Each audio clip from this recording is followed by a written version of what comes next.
রাজধানীতে সবজির সরবরাহ থাকলেও চালের দাম বৃদ্ধি পেয়েছে। সপ্তাহের ব্যবধানে রাজধানীর নিত্য পণ্য, কাঁচা বাজার সহ সকল ধরনের সবজির দাম এখন ক্রেতাদের ক্রয় ক্ষমতার মধ্যে রয়েছে।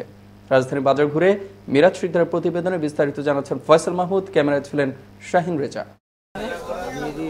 বিভিন্ন বাজার ঘুরে দেখা গেছে গত সপ্তাহের তুলনায় এ সপ্তাহে সবজির দামের পাশাপাশি কমেছে ডিমের দাম। তো এখন যে দাম আছে এই দামের মধ্যে কিছু নিয়ন্ত্রণ আছে, যেমন আগের থেকে তুলনাময় কিছু ৫-১০ টাকা করে কেজিতে কম আছে এবং ডিমেতেও কিছু দাম কম আছে। ডিম আমরা আগে বেচতাম ৩৫-৩৪, এখন ৩০ টাকা বেচতেছি। অন্যদিকে লাউ, করলা, টমেটো, শসা, সিম, শালগম, মূলা, গাজর, ফুলকপি, বাঁধাকপি, বেগুন সহ অন্যান্য সবজির বাজার ভরপুর রয়েছে। ফলে ক্রেতারা তাদের ইচ্ছেমতো সবজি ক্রয় করতে পারছে।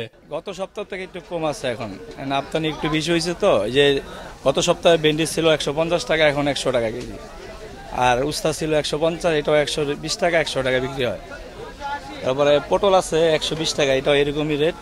এগুলো সব নতুন নামতেছে, এই কারণে এগুলো দাম একটু বাড়তি ছিল, এখন কমছে।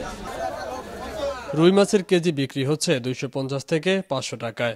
এছাড়া তেলাপিয়া ১৫০ থেকে ১৮০ টাকা, শিং মাছ ৩৫০ থেকে ৪৫০ টাকা, শোল মাছ ৪০০ থেকে ৭৫০ টাকা, ট্যাংরা মাছ বিক্রি হচ্ছে ৪৫০ থেকে ৪৬০ টাকা, নলা মাছ বিক্রি হচ্ছে ১৮০ থেকে ২০০ টাকায়। মাছের দামটা নিয়ন্ত্রণে আছে। সামনে ১ তারিখ থেকে অভিযান, মাছের দামটা বাড়বে।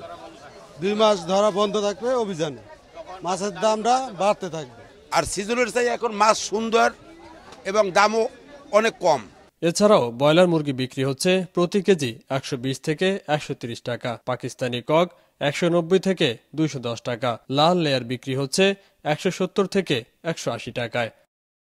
ব্রয়লার মুরগিটার দামটা ঠিক আছে, নিয়ন্ত্রণের মধ্যে আছে, কিন্তু দেশি মুরগি, তারপর আপনার সোনালী মুরগি বলে, পাকিস্তানি মুরগি বলে, এগুলি একটু বাড়তির দিকে।